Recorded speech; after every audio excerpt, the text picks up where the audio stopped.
Okay guys, so some of the latest news and rumors slash talk of the town regarding Marvel comic books and some of their relations is out there. So I figured I would make this video and kind of just talk about what they're saying here, what the general consensus is, and my thoughts on it, and if there's anything really that could come of any of this. Now, as I say with every news video or everything I make that is not 100% confirmed and announced by the two companies, take everything with a grain of salt. So first off, getting right into this, it says that Marvel and Fox have improved their relationship lately with working with each other. This of course can be seen in the latest addition to the X-Men movies, which would be Deadpool, which that features a helicarrier and we never saw Marvel go after them. They also say that Fox is definitely going to hang on to the X-Men regarding what the fans or anybody else wants, but they have recognized with the failure of X-Men Apocalypse that they could be managing the property way better. And now the two are in talks of Marvel having a helping hand over mapping out an expansive X-Men movie universe that would be revamped and using some of the other properties and things like that, with the deal that if they do this, Marvel's not going to produce the movies or anything like that. They're just going to oversee them and generalize how they should do them. But if that happens, the Fantastic Four goes back to Marvel. So first up, let's talk about all this. Obviously, the helicarrier appearing in Deadpool was a big deal. We know it was a helicarrier. It was confirmed to be a helicarrier. It is one, okay? It is one. And this is the thing, you know, if they didn't reach some sort of agreement upon it, Marvel could have literally just sued them through the ground, because we know what it is and that's the implication. But nothing has happened, and you know, it's clear as day that something is happening as part of this working relationship. I mean, when you look at Marvel helping produce the TV series now and everything like that and giving them the go-ahead, there has to be some sort of back and forth that's happening that's way better than what it was 5 years ago. So I could definitely see elements of this being true. Now, the next one, obviously, that Fox is in need of help, and they are after X-Men Apocalypse with the X-Men franchise, and that Marvel is going to help them kind of map it out and lay the groundworks for the future of the X-Men and, you know, franchise and Deadpool and everything, how to tie everything in, maybe even with their TV side, and then going in there and getting Fantastic Four back.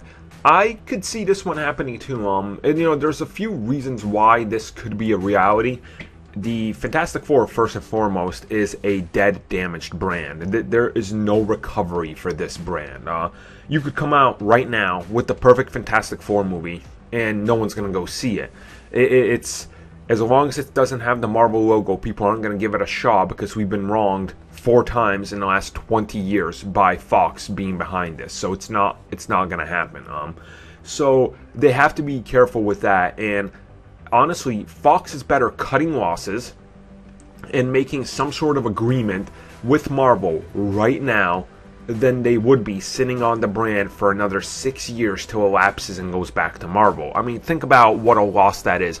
It damages relationships, they can't salvage anything, but at this stage, they could salvage something and have something actually happen. So now let me just backtrack a little bit here. For obviously, when you think of what's happened throughout Marvel's big history, they would be dead if it wasn't for Fox and Sony buying up their franchises. That's known fact. They barely made any money of it, but they made enough money selling these franchises over to be able to sustain themselves. Kevin Feige had a very good working relationship with the people at Sony, and we saw what he did. He had a good relationship at one point with Fox, but that went all south when, you know, the president over there at Fox was literally just insane, and he wanted his way, and he just did some of the worst stuff you could imagine behind the scenes of a movie. And this obviously always wrongs a bunch of people. Now, when you think about it, Fantastic Four has never been a franchise that makes a ton of money. Sure, it made decent enough money, but it barely broke enough to, it barely broke even, right? When you look at it, the franchise is just kind of there. It's meandering in the background. People know of its existence, but people aren't excited. There isn't the buzz around it. Like, when you see a DC Comics movie or a Marvel movie coming out, there's all this fanfare and all this love and Facebook of, profiles are being changed to their favorite character, and all these posts, and the theaters hype it up.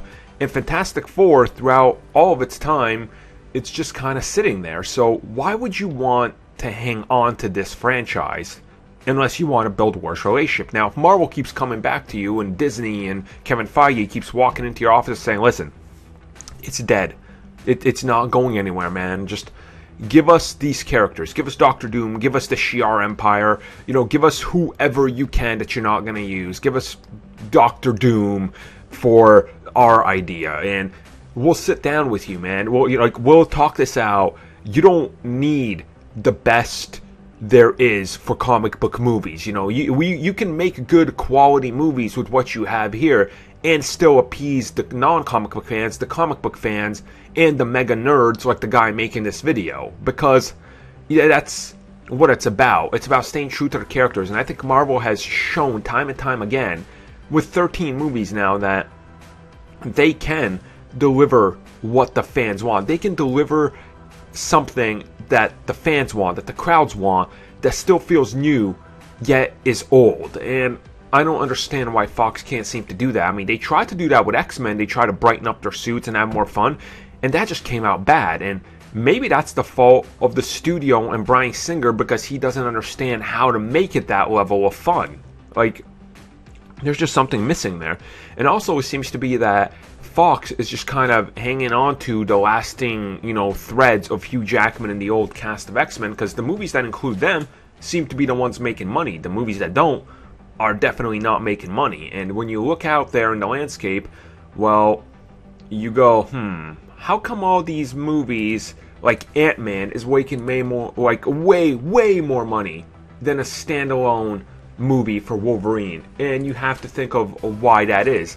And that's because the average consumer is more aware now. They understand the difference between a Marvel Studios movie and a Fox Marvel movie.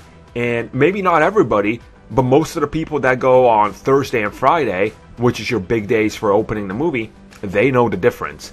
And they're not going to be showing up to a movie that doesn't have the Marvel Studios logo, because they just don't care anymore. They've been wrong so many times, and they can tell the difference now. And let's be honest here. Marvel went out there and they stole back the rights technically to Daredevil. Yeah, that wrongs Fox. They went out there and they waited and they got the rights back to Blade because nothing was happening with the franchise. They did the same thing for Ghost Rider, which was a Sony property, and obviously there was bad blood between those companies. Their rival studios, their suits, these guys will sooner sacrifice their own child than let money escape. But Sony did it because they needed to. They saw it as a necessity because that's what the fans wanted. And maybe, just maybe, this is what needs to happen with Fox. And a lot of people want to know, it's well, how do you speak to these studios that aren't going to listen to us? What do we tell them? How do we tell them that this is what we want? And there's one clear answer that's very loud. It's very loud, and it's the biggest thing you can do, and they will take notice. And that's not sending death threats. That's not yelling at them on Facebook or Twitter. And yes, I make the FU videos because those are funny, okay? They're satire videos. Those aren't meant to be taken real, and I think most of you are smart enough to understand this. But that's not the point. That's not what I'm telling you to do.